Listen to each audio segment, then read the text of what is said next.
वह महल हमारे छोटे से शहर में हमेशा से चौंकने और छिपी कथाओं की एक जगह रहा है। उसके भीतर की भयानक इतिहास की कहानियां पीढ़ियों के माध्यम से पारंपरिक रूप से पास हो गई थीं, और यह हम बच्चों के लिए उसके अंदर जाने का एक आत्मविश्वास बन गया था। एक घातक रात हमने अपने उत्सुकता को खत्म करने का निर्णय लिया और उस मशहूर महल की खोज की। जब हमने महल में प्रवेश किया तो हमारी फ्लैशलाइट्स दीवारों पर डरावनी छायाएं डाल रही थीं। हवा धूल से भरी हुई थी और क्रीकिंग फ्लोरबोर्ड हर कदम पर रोने जैसे लग रहे थे। हम असावधानी से अंधेरे संकीर्ण गलियों में चल रहे थे। हमारा दिल आशावाद के साथ धड़क रहा था।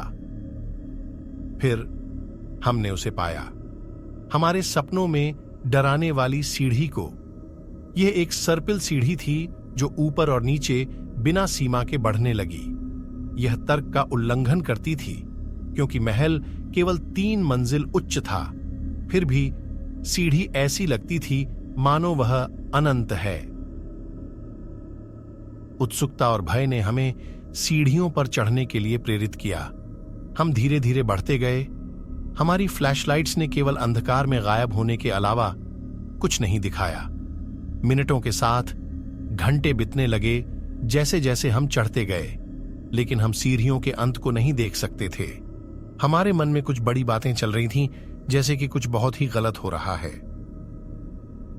जब हम वहां पहुंचे जहां ऐसा लगा कि सीढ़ियां खत्म हो गई हैं और हमें महल की छत पर प्रकट होना चाहिए था, सीढ़ी फिर से आ गई, जैसे यह महल हमारी कोशिशों का मजाक बना रही हो।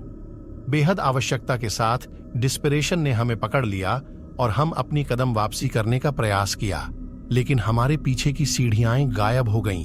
केवल एक खाली शून्य छोड़ दी गई। समय का कोई मतलब नहीं रह गया। जैसे जैसे हम अपनी चढ़ाई जारी रखते गए, हमारी बाहर निकलने की आशा ढल गई। हम थक गए और भूख लगने लगी, लेकिन अनंत सीढ़ियां कोई दया नहीं दिखाती। दीवारें हमारे ऊपर आगे बढ़ गईं और छायाओं में शैतानी मंत्रों का उच्चारण हो रहा था। दिन हफ्ते बन गए। हमने अपने दिमाग पर पकड़ खो दी। हमारा मनोबल हमारे साथ खिलवाड़ कर रहा था। महल एक जीवित नाइटमेयर बन गया था और हम इसके अयोग्य कैदी थे। मेरे दोस्तों की हालत एक एक करके खराब होने लगी थी। उन्होंने चढ़ना बंद कर दिया और बस सीढ़ियों पर बैठ गए। उनकी आंखें खाली और खाली थीं। वे किसी भूत की तरह अपने अंदर ही कैद हो गए थे, सारी आशा को पीछे छोड़ कर। लेकिन मैं निराशा का सामना करने के लिए तैयार नहीं था। मैं चढ़ता रहा। मेरे प्रत्येक कदम के साथ मेरे शरीर में कमजोरी आ रही थी। मैंने दूर से एक चमक देखी। यह तो एक छोटी सी आशा की थी, लेकिन यह मेरे इरादे को ऊर्जा देने के लिए पर्याप्त थी। मैं तेजी से चढ़ा। मेरा दिल मेरी सीने में धड़क रहा था। जैसे ही मैं रोशनी तक पहुंचा, मैं महल की छत पर आ गया था। ठंडी रात की हवा ने मेरे फेफड़ों को भर लिया और ऊपर के तारे पहले से भी अधिक चमक रहे थे।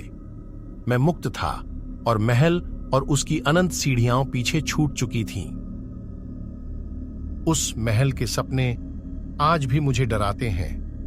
अब मैं उस शहर में नहीं रहता, न ही उस स्टेट में, पर आज भी वो किस्सा मेरी आंखों के सामने आ जाता है, मानो वो महल मेरा पीछा कर रहा हो।